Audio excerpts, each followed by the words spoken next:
যে কোনো কোম্পানির যে কোনো মডেলের ইলেকট্রিক চুলার উপরের টেম্পার গ্লাস যদি কোনো কারণে ভেঙে যায় সেটা কিভাবে সহজে পরিবর্তন করবেন এই ভিডিওতে দেখানো হয়েছে। দেখুন উপরের টেম্পার গ্লাসটি ভেঙে গিয়েছে। এই ধরনের টেম্পার গ্লাস যদি ভেঙে যায় তাহলে ইলেকট্রিক চুলা চালালে পানি পড়লে ইলেকট্রিক শর্ট লাগার সম্ভাবনা থাকে। তো এই ধরনের টেম্পার গ্লাস পরিবর্তন করতে হলে বডি এবং উপরের টেম্পার গ্লাস আলাদা করার পূর্বে অবশ্যই এরকম চিকন একটি পাতলা একটি ছুরি ব্যবহার করতে হবে, যাতে করে টেম্পার গ্লাসটি খুবই সহজে বডি থেকে আলাদা করা যায়। টেম্পার গ্লাসটি বডির সাথে গাম দিয়ে লাগানো থাকে। যে কোনো একটি কাপড় দিয়ে টেম্পার গ্লাসটি ধরে হালকাভাবে ছুরিটা প্রবেশ করাতে হবে। এভাবে ধীরে ধীরে বডি থেকে টেম্পার গ্লাসটি আলাদা করতে হবে।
খুবই সহজে টেম্পার গ্লাস আলাদা করা হয়েছে বডি থেকে। নতুন গ্লাস লাগানোর পূর্বে ভালোভাবে পরিষ্কার করে নিতে হবে, যাতে করে সিলিকন গাম ভালোভাবে লাগানো যায়।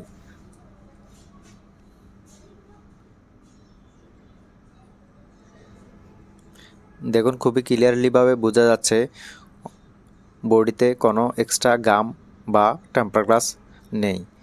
যদি এই সকল অংশে এক্সট্রা গাম লাগানো থাকে সেক্ষেত্রে গাম পরিষ্কার করে নেবেন টেম্পার গ্লাস লাগানোর পূর্বে। তো প্রাথমিকভাবে আমরা চালিয়ে দেখতেছি টেম্পার গ্লাস লাগানোর পূর্বে ঠিকঠাকভাবে টাচ কাজ করে কিনা। দেখুন ইলেকট্রিক চুলাটি চলতেছে, কয়েল লাল হয়ে গেছে, হিট হচ্ছে।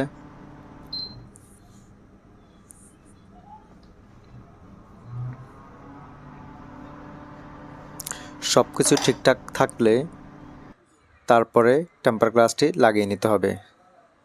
এটা হচ্ছে নতুন টেম্পার গ্লাস।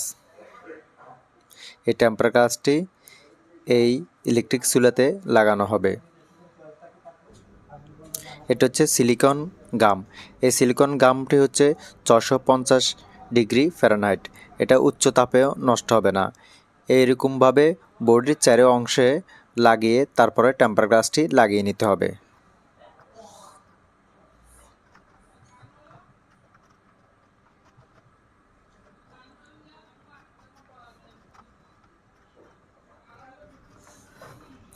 ভালোভাবে গাম লাগিয়ে তারপরে টেম্পার গ্লাস লাগিয়ে নিতে হবে।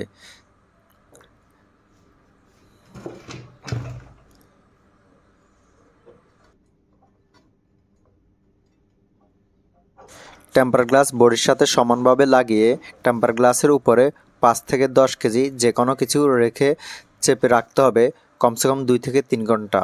তাহলে টেম্পার গ্লাসটি খুবই সহজে সুন্দরভাবে বডির সাথে লেগে থাকবে। টেম্পার গ্লাস বডির সাথে লাগানোর জন্য যে গামটা ব্যবহার করা হয়েছে এই গামটা কিছু সময় থাকলে শুকিয়ে যাবে। টেম্পার গ্লাস এবং বডির কোনো পাশে যদি গাম লাগানো কম থাকে সেক্ষেত্রে এক্সট্রা গাম এভাবে লাগিয়ে দিবেন, তাহলে খুবই মজবুতভাবে টেম্পার গ্লাসটি লাগানো হবে। আপনারা নিজেরা চাইলে এভাবে সহজে টেম্পার গ্লাসটি পরিবর্তন করে নিতে পারবেন। যে কোনো মডেলের যে কোনো কোম্পানির টেম্পার গ্লাস এভাবে লাগিয়ে সহজে সমাধান করে নিজেরা ব্যবহার করার উপযোগী করে নিতে পারবেন। দেখুন টেম্পার গ্লাসটি এখন খুবই সুন্দরভাবে লেগে গিয়েছে। টেম্পার গ্লাস পরিবর্তন করে প্রাথমিকভাবে চালিয়ে দেখা হচ্ছে।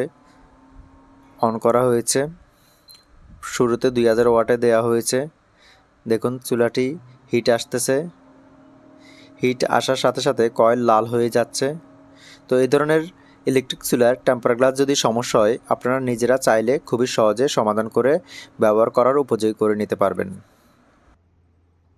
সার্ভিস সংক্রান্ত যে কোনো বিষয় জানতে আমাদের সাথে যোগাযোগ করতে পারেন।